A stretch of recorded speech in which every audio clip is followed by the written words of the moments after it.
누가복음 7장 36절부터 50절까지 낭독합니다.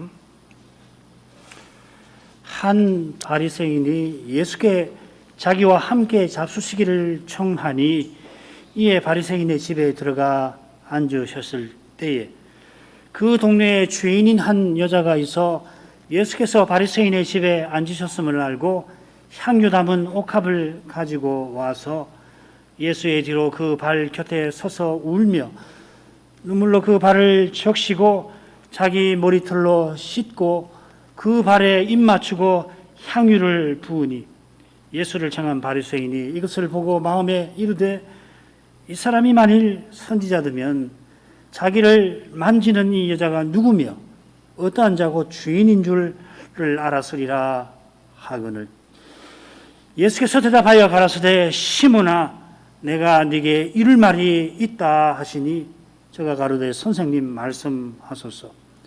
가라사대 빚주는 사람에게 빚진 자가 둘이 있어 하나는 500데나리온을 졌고 하나는 50데나리온을 졌는데 갚을 것이 없으므로 둘 다 탕감하여 주었으니 둘 중에 누가 저를 더 사랑하겠느냐. 시몬이 대답하여 가로되 제 생각에는 많이 탕감함을 받은 자니이다.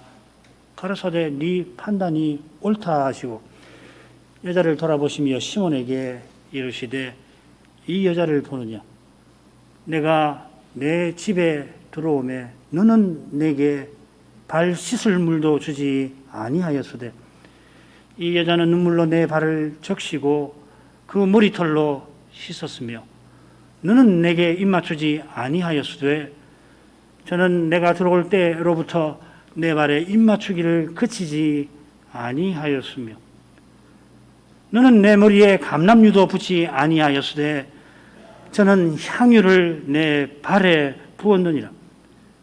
이러므로 내가 네게 말하노니 저의 많은 죄가 사하여졌도다. 이는 저의 사랑함이 많음이라. 사함을 받은 일이 적은 자는 적게 사랑하느니라. 이에 여자에게 이르시되 뇌 죄 사함을 얻었느니라 하시니 함께 앉은 자들이 속으로 말하되 이가 누구에게 죄도 사하는가 하더라. 예수께서 여자에게 이르시되 내 믿음이 너를 구원하였으니 평안히 가라 하시니라.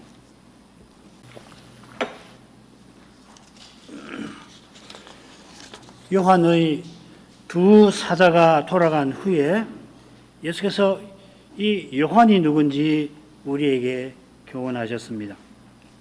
우리가 전에 요한을 보러 광야에 간 것처럼 요한은 과연 선지자입니다. 지금 그가 옥에 갇힌 그 사실이 그가 하나님께 보냄받은 선지자임을 잘 보여줍니다.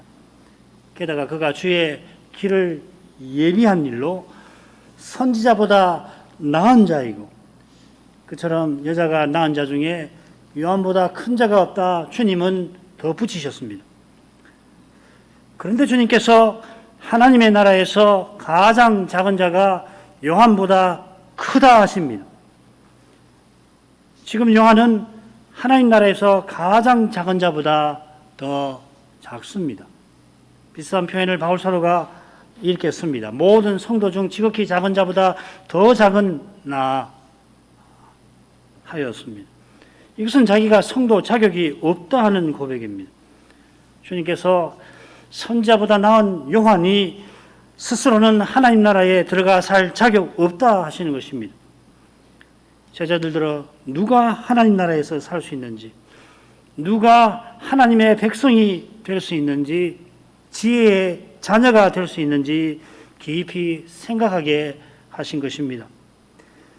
이것이 누가 선생이 사람들의 반응을 이어서 그리고 예수님의 비유를 덧붙여 기록한 의중과 붙어 있을 것입니다. 같은 의중에서 죄인인 여인의 일을 이어 기록한 줄 압니다. 29, 30절입니다. 모든 백성과 세리들은 이미 요한의 세례를 받은지라 이 말씀을 듣고 하나님을 의롭다 하되 오직 바리새인과 율법사들은 그 세례를 받지 아니한지라 스스로 하나님의 뜻을 저버리니라. 이 말씀은, 이 두 절은 갈호로 묶어 살피는 것이 좋습니다. 무엇보다 31절에 가보시면은 이 우리말은 또 가라사대 하고서 번역을 해놨는데 그게 아니고 곧장 예수님이 비유를 말씀하시는 그런 장면으로 이어집니다. 말씀하시되 없고 그냥 예수님께서 이 세대의 사람을 무엇에다 비유할 것인가 이렇게 이어가신다는 겁니다. 마태복음을 봐도 하나님 나라에서는 극히 작은 자보다 저보다 크니라 하시는 말씀에 계속 이어서 이 장터 아이의 비유가 나옵니다. 요컨대 지금 무리가 주님의 말씀을 듣고 주님께 보인 그때의 반응이 아니라 전에 특히 백성과 세리가 특히 세리가 요한에게 갔을 때 그때 그의 말을 듣고 그에게 보인 반응입니다. 우리말 번역을 그런 점에서 조금 고칠 필요가 있어요. 이 말씀을 했는데 그의 말을 듣고 이렇게 번역하는 것이 더 낫습니다. 실은 그의라는 말은 없지만은 그때 모든 백성과 세리는 요한이 전한 말씀을 듣고 그의 세례를 받았죠. 반면에 바리새인과 율법사는 받지 않았습니다. 이들이 받지 아니한 것은 요한의 무서운 책망과 붙어 있을 겁니다. 요한은 독사의 자식이라 아브라함이 우리 조상이라고 자랑하지 말라 하였습니다. 이런 책망을 바리새인이 받을 턱이 없습니다. 반면에 백성과 특히 이 세리는 요한이 전한 회개의 말씀을 듣고 회개의 세례를 그에게 받았습니다. 이런 사실과 붙여서 세례받은 백성과 세리는 하나님을 의로우시다 하고 반면에 세례받지 아니한 바리새인들은 스스로 하나님의 뜻을 저버렸다 하는 이 말씀을 살펴야 할 겁니다. 백성과 세리는 요한의 세례에서 하나님이 언약을 이루시는 것을 보았습니다. 이것이 하나님의 의로우심입니다. 그러나 교만한 바리새인들은 하나님의 율법을 높이긴 했지만은 회개를 촉구하며 선지자가 전하는 하나님의 말씀은 받지를 아니하였습니다. 그들은 아브라함의 자손임을 자랑하여 회개할 게 없는 의인이었습니다. 그런 그들이야 요한이 전한 회개의 세례를 거부한 것입니다. 누가가 다소 느닷없이 요한의 세례와 사람들의 반응을 언급한 것 같은데 이건 이어지는 비유와도 딱 붙어 있습니다. 비유 속에 세리와 죄인이 예수님과 교제하는 모습이 나오는데 이 거룩한 교제를 장터 아이들이 비웠습니다. 이 아이들이 누군지 분명합니다. 그처럼 이 비유는 의롭다함의 주제로 끝납니다. 35절에 옳다함을 얻느니라 이렇게 번역했는데 똑같은 말입니다. 의롭다함을 얻는다는 말입니다. 29절에 사람들이 하나님은 의로우시다 하는 그 말입니다. 똑같은 말입니다. 요한의 세례를 받은 이들이 하나님을 의로우시다고 했는데 주님께서도 지혜는 그 모든 잔전을 인하여 의롭다함을 얻을 것이다 하셨습니다. 자, 비유로 가지요. 또 가라사대 이 세대의 사람을 무엇으로 비유할꼬 무엇과 같은고 비유컨대 아이들이 장터에 앉아 서로 불러 가로되 우리가 너희를 향하여 피리를 부르도 너희가 춤추지 않고 우리가 애곡하여도 너희가 옳지 아니하였다 함과 같도다. 세례 요한이 와서 떡도 먹지 아니하고 포도주도 마시지 아니하며 너희 말이 귀신이 들렸다 하더니 인자는 와서 먹고 마시며 너희 말이 보라 먹기를 탐하고 포도주를 즐기는 사람이요 세리와 죄인의 친구로다 하니 지혜는 자기의 모든 자녀를 인하여 옳다함을 얻느니라 의롭다함을 얻느니라. 말씀드린 바와 같이 가라사대는 번역자들이 새겨놓은 겁니다. 주님께서 이 세대의 사람들이 누군지를 교훈하려고 비유를 드십니다. 이 성경에 이 세대라는 말이 나오는 것은 대부분 거의 예의 없다고도 말할 수 있는데 주님께서 지금 함께 살아가시는 시대의 사람들을 가리킵니다. 특별히 누구를 가리켜서 이 세대의 사람이라고 하느냐면 믿음 없고 악한 사람들을 가리킵니다. 이 믿음 없고 악한 사람들은 누구보다 바리새인과 율법사를 가리키는 것 같습니다. 문맥을 보면 확실히 그런 것 같아요. 이는 비유의 아이들의 태도와 인식에서도 확인됩니다. 이 비유가 이 세대 사람이 누군지를 교훈하니까 앞서는 세례 요한의 정체를 말씀하셨는데 이 세대 사람들이 비유에 등장하는 인물 중에 누군가를 확인해야겠죠. 이미 알고 계실 거라고 생각하는데 악하고 믿음 없는 사람들이 장터에 앉아 서로를 부르는 아이입니다.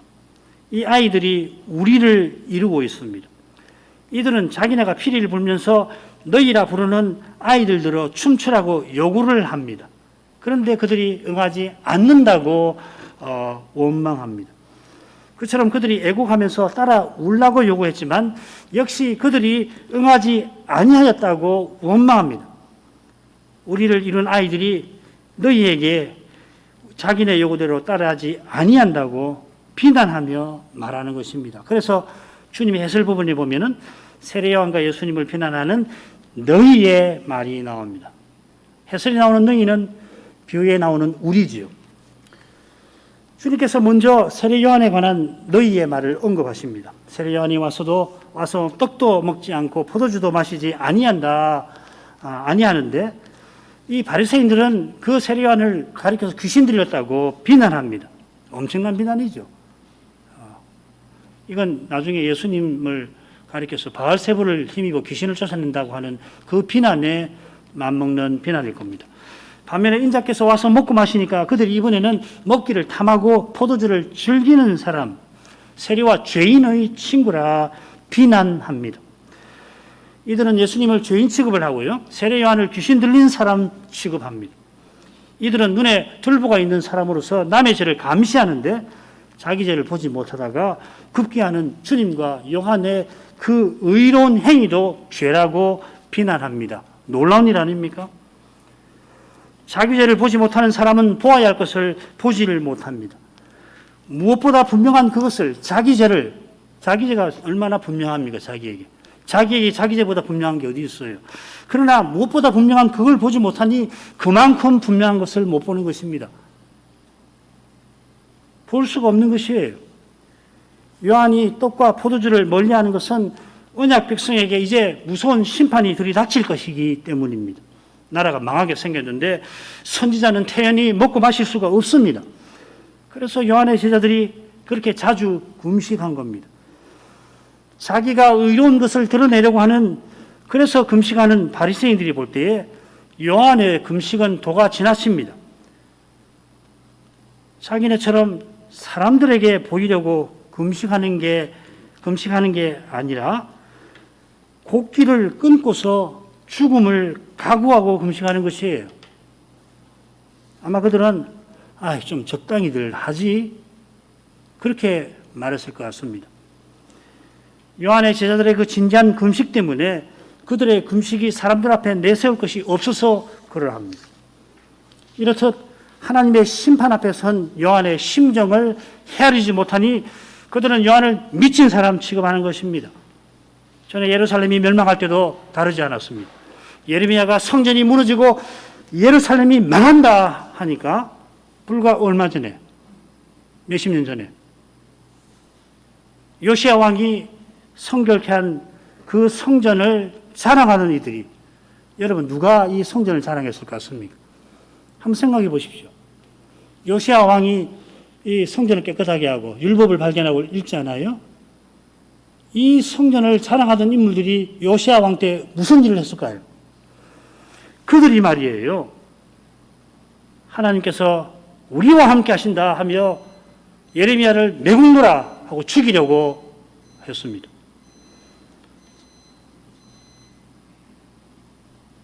요한의 깨달음이 틀린 것도 아닙니다. 한 세대가 지나서 요한이 경고한 심판이 예루살렘에 들이닥칠 것입니다. 인류 역사에 이런 처참한 멸망은 없어요. 아우슈비츠보다 훨씬 더 심각한 일이 이 예루살렘 멸망에 있었다고요. 누구보다 바리새인들이, 지도자들인 바리새인들이 회개해야 합니다. 실로 두려운 상태에 있습니다. 그러나 자기네가 얼마나 두려운 상태에 있는지를 전혀 몰라요. 모르는 정도가 아닙니다. 평안이라. 위대한 시대라고 했을지도 몰라요. 그 두려움이 바로 그들이 예수님도 함부로 대한 거기에 나타나는 것입니다. 얼마나 두려운 일입니까? 하나님을, 사람 대신 하나님을 말이에요. 몰라보는 것도 심히 죄송스러운데 그분을 죽이려고 들었단 말이에요. 우리의 죄는 얼마나 어두운 것입니까, 여러분?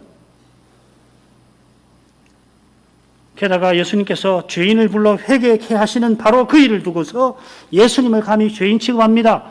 예수님께서 세리와 다른 많은 사람과 더불어 식사하시는 그 자리에서 세상에 오신 저 거룩한 목적을 친히 밝히시지 않았습니까? 그런 복된 자리에서 바리새인들은 금식을 운운하면서 죄인의 잔치라며 비난하였습니다. 그들이 비난하며 나라가 로마의 식민지가 되어 이 로마의 앞잡이들이 백성을 괴롭히는 지금 그런 잔치 벌일 땐가, 더욱이 로마의 앞잡이들, 세리들과 함께 그럴 수 있는가 했을 겁니다. 그들이 독립을 바란 건 사실입니다만은 정말 바란 것은 자기 세계였습니다. 자기 세상이었어요.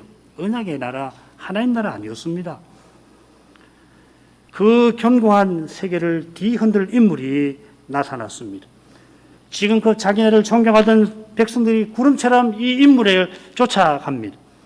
그들이 구축한 모든 것이 무너질 것 같습니다.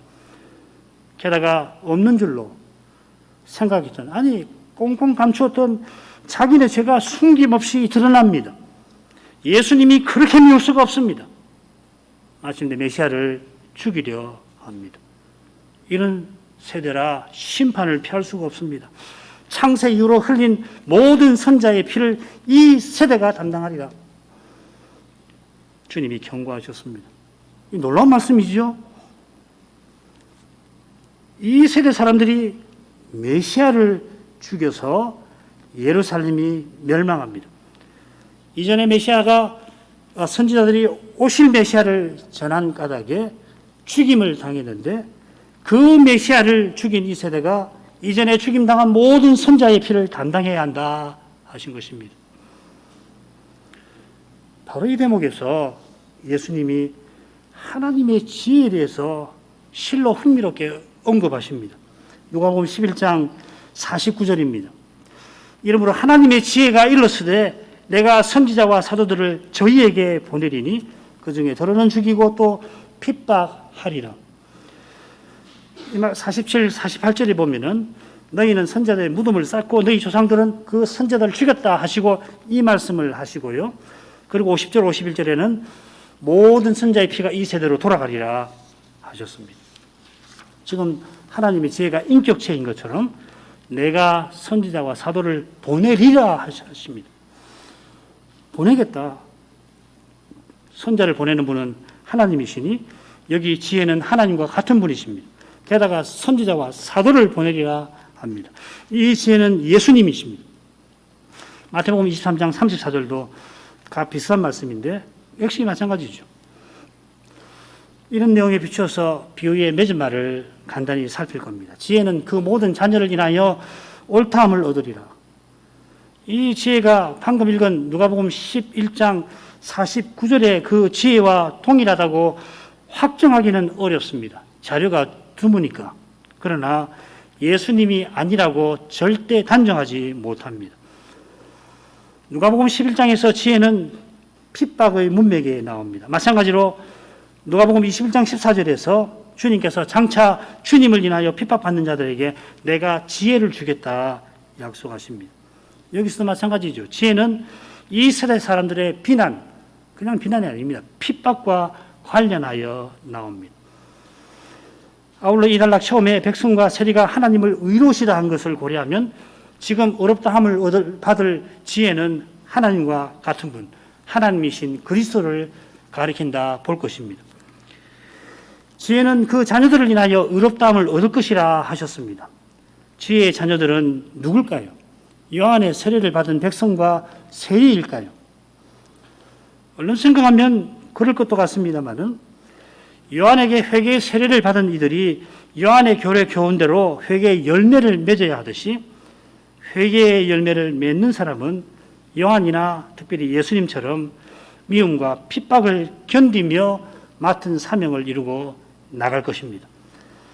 이 세대 사람들이 자기들처럼 하지 아니한다고 핍박하듯이 이 세상과 전혀 다른 태도를 취할 때에, 이 세상과 다른 길로 걸을 때에 미움과 오해를 받을지라도 주님을 의지해서 보이신 길로 걸어갈 것입니다. 그런 사람이 지혜의 자녀들입니다. 주님이 친히 그렇게 살게 하십니다.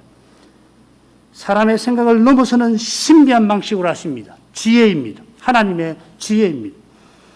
핍박의 현실에서 벗어날 길이 사람 눈에는 보이지 않지만 그런 현실에서 주님이 지혜를 주셔서 사명도 이루게 하실 것입니다. 바로 이런 점에서 주님은 지혜이십니다. 누가 선생은 이 빛나는 진리를 전하려고 한 여인의 이야기를 이어서 기록합니다. 이 사건과 비슷한 사건이 마태, 마가, 요한 복음에 나오긴 하지만 비슷한 사건이지만 서로 다른 사건으로 봐야 합니다. 우선 다른 세 복음서에 공통적으로 나오는 사건은 시간도 다르고 장소도 다릅니다. 이 세 복음서에 나오는 사건은 마지막 주간에 문둥병자 시몬의 집에서 일어납니다. 갈릴리가 아니죠. 예루살렘 그 근방에서 일어난 겁니다. 나사로의 누이 마리아가 주님의 장례를 위해서 향유를 주님의 머리에 붓습니다.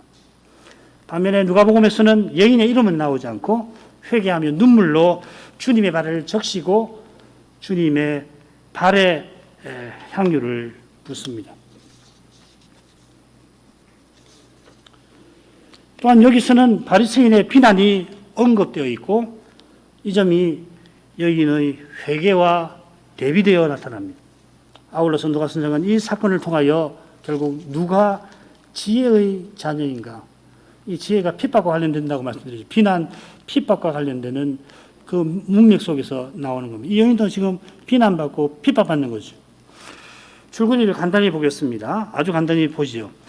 주님께서 바리새인의 집에 가셨는데 한 여인이 향유를 주님께 부어드리자 바리새인이 주님의 권위를 의심하는 내용입니다. 36절부터 39절이고 오늘 여기까지 볼 겁니다. 40절부터 47절까지는 주님이 그 속내를 아시고 비유를 들어서 여인의 회개와 사랑에 관하여 시몬에게 깨우쳐 주려 하십니다. 그리고 나머지 부분은 주께서 여인에게 죄사함을 선언하시고 여인이여 평안히 가라 위로하십니다. 자, 오늘은 36절부터 39절까지만 간단히 보고 마치죠. 한 바리새인이 예수께 자기와 함께 자수시기를 청하니 이에 바리새인의 집에 들어가 앉으셨을 때에 그 동네에 죄인인 한 여자가 있어 예수께서 바리새인의 집에 앉으셨음을 알고 향유 담은 옥합을 가지고 와서 예수의 뒤로 그 발 곁에 서서 울며 눈물로 그 발을 적시고 자기 머리털로 씻고 그 입에 입 맞추고 향유를 부으니 예수를 청한 바리새인이 이것을 보고 마음에 이르되 이 사람이 만일 선지자더면 자기를 만지는 이 자가 누구며 어떠한 자 곧 죄인인 줄을 알았으리라 하거늘. 한 바리새인이 주님을 식사에 청했습니다. 한 바리새인 뭐 괜찮은데요. 바리새인들 중에 하나가 청했다 이렇게 되어 있습니다. 왜 누가 선생님이 이렇게 표현했을까? 이 누가복음에 바리새인이라는 용어가 나오는 걸 다 살펴보면은 확인을 조금 할 수 있는데 분명하게는 하긴 어렵습니다. 제가 아무리 살펴도 그냥 한 바리새인이라고 표현한 데를 보면 다소 부정적이에요. 예수님에 대해서 이 적대적인 태도를 취하는 모습이 나오고 반면에 바리새인 중에 하나라 이렇게 표현한 것은 조금 더 덜 부정적인 것 같아요. 무슨 말이냐면 지금 이 바리새인들이 어떤 의도를 가지고 예수님을 해코지 하려고 한 사람 보고 자네 예수를 청해서 한번 기회를 엿봐 그러는 것 같지는 않다 이 말입니다. 주님께서 그의 집에 들어가서 앉으셨습니다. 이는 식탁에 비스듬히 누워 식사하셨다 하는 뜻이에요. 이 다른 말로 하면 이 연회를 열었다 하는 말입니다. 일반 가정집에서 그냥 통상적으로 식사할 때는 되게 앉아가지고 먹기는 하는데 지금은 연회를 열었다고 봐야 합니다. 왜냐하면 그가 청했다는 걸 강조하기도 하고 또 사람들이 예수님을 선자로 여긴 까닭에 청했거든요. 그러니까 사람들이 이 바리새인은 예수님을 사람들만큼 선자로 여겼는지는 잘 모르겠습니다만은 사람들이 선자라고 부르니까 청했고 그러면 연회를 연 겁니다. 그때 그 동네의 죄인인 한 여자가 이 사실을 알고 바리새인의 집에 들어갑니다. 누가는 이 대목에서 보라 이 여인이 하고서 뜻밖의 일이 일어난 것을 알립니다. 그 동네의 죄인이라 한 대로 동네 사람들은 이 여인이 어떤 사람인지 다 알고 있습니다. 여인이 무슨 잘못을 졌나 그러나 명확하지는 않습니다. 몇 가지 가능성이 있는데요. 어느 경우도 반드시 그렇다고 단정할 수는 없습니다. 저는 이 이야기를 왜 드리냐면 이 기독교 안에 이런 오해가 있어서 말씀을 드리는 겁니다. 또 어떤 학자들은 뭐라고 그러냐면 이 여인이 막달라 마리아일 거다. 그래서 8장 2절에 막달라 마리아가 등장한다 하고 게다가 막달라 마리아는 창녀였을 거라고 주장을 합니다. 그러나 성경 어딜 봐도 막달라 마리아가 창녀라는 증거가 없어요. 그리고 이 마리아가 이 죄인인 여인이라고 볼 증거도 없습니다. 분명한 것은 이 여인이 바리새인의 집에 들어갈 만한 사람은 아니라고 하는 사실입니다. 바리새인들은 세리와 식사한 사람을 죄인 취급하니 죄인인 동네에 다 알려진 죄인인 여자를 대놓고 괄시합니다. 선생들이 손가락질하니까 백성들도 그렇게 할 것이죠. 그런데도 그 여인이 그 집에 들어갑니다. 마침 연회가 열려서 이 문을 닫아놓지 않습니다. 왜냐하면 연회를 열면 식사를 많이 하니까 거지들이 당시에 많았거든요. 그린들이 와서 좀 먹어주시오 하면은 이 먹을 것을 나눠주기도 하고 문을 열어놓았습니다. 여인이 들어가기가 수월했을 것도 같습니다. 평소 같으면은 바리새인의 종이 얼씬도 못하게 했을 것입니다. 문이 열려 있어 들어가기가 수월했겠지만은 들어갈 마음을 먹는 것은 결코 수월치 않았을 겁니다. 괄시, 박대, 모멸을 견디는 게 누구든 어려운 것인데 게다가 괄시 받을 만한 흠이 있는 사람은 더욱이 그가 섬세한 여인이라면은 더욱 어려울지 모릅니다. 그런데도 여인이 견딜 수 있었던 비결은 주님을 향한 순결한 사랑이었고 여인을 향한 주님의 거룩한 사랑이었습니다. 주님의 사랑이 죽음의 두려움도 이기게 하고 주님을 향한 순결한 사랑이 죄의 수치를 견디게 합니다. 달리 죄의 수치를 못 견뎌요. 주님이 나를 사랑하시고 용서해 주셨다는 그 확신 없으면은 이 수치를 감당 못 하잖아요. 그러니까 사람들이 그 죄를 덮어놓으려고 하고 드러났는데도 어떻게든 덮어놓으려고 하는 게 뭐냐면 이 수치 때문에도 있거든요. 여인이 향유 담은 옥합을 가지고 옵니다. 향유 옥합은 상당히 값진 건데 가령 부모가 세상 떠날 때 딸이 유산으로 받곤 하는 것이었습니다. 아마도 이 향유가 이 여인의 전 재산일는지 모릅니다. 여인이 이 향유를 주님께 부어드리려고 가져온 겁니다. 이미 받은 사랑이 너무도 커서 달리는 그 사랑에 보답할 길이 없었던 것입니다. 여인이 주님의 뒤로 그 발 곁에 서서 옵니다. 주님께서 비스듬히 누워서 식사하고 계시는데 잘 아시죠? 이 왼팔을 딱 바닥에 고정시키고 이 몸을 이렇게 이 왼팔에 기대어서 비스듬하게 이 식사를 손으로 먹는 것이죠. 그러니까 옆으로 발이 예수님의 발이 이렇게 뒤쪽으로 해서 이게 쭉 뻗으셨을 겁니다. 주님 들어와서 주님 발치에 여인이 섭니다. 주님께서 샌들을 벗으셨을 텐데 바리새인이 발 씻을 물을 들이지 않았기 때문에 먼지가 주님의 발에 잔뜩 묻어 있었을 겁니다. 여인이 주님의 발에 다가간 것은 그 발에 향유를 부으려 한 겁니다. 그래 여인이 주님께 다가가서 복받치는 감정에 눈물이 쏟아졌고 그 눈물이 주님의 발에 흘러내렸던 겁니다. 여인이 왜 울었을까?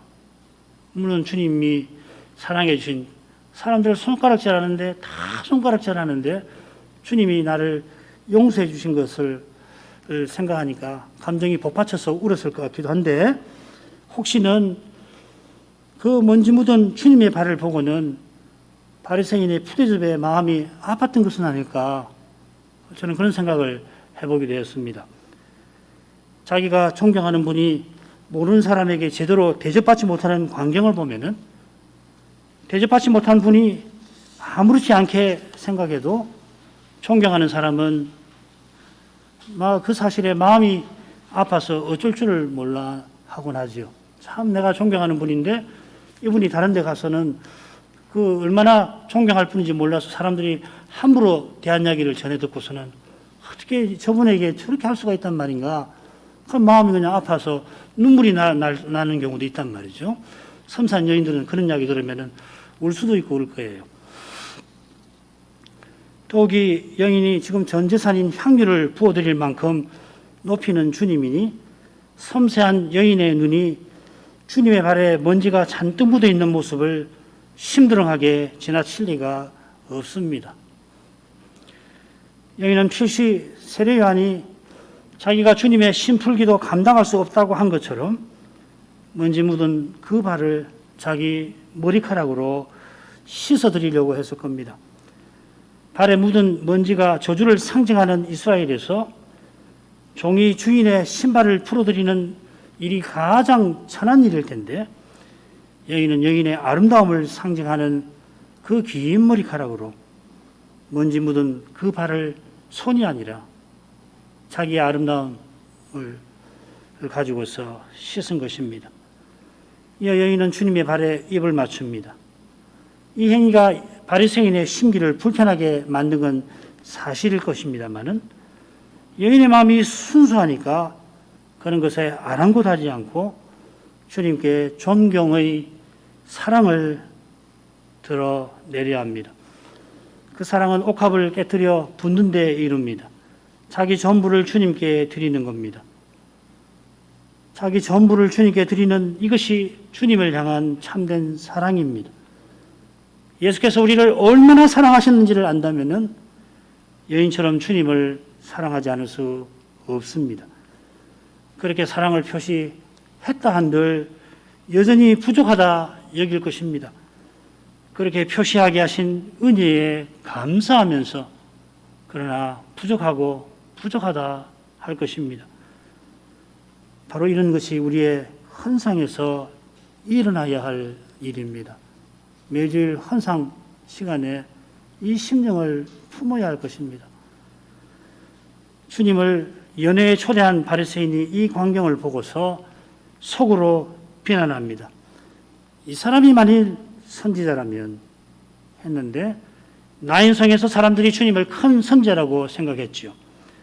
바리새인이 이 일을 아마 알고 있었을 것입니다. 소문으로 들었을 텐데 이 소문을 퍼뜨린 사람들이 주님의 영광 받으실 하나님이신 줄을 제대로 알지 못했던 것처럼 이 바리새인도 그러합니다.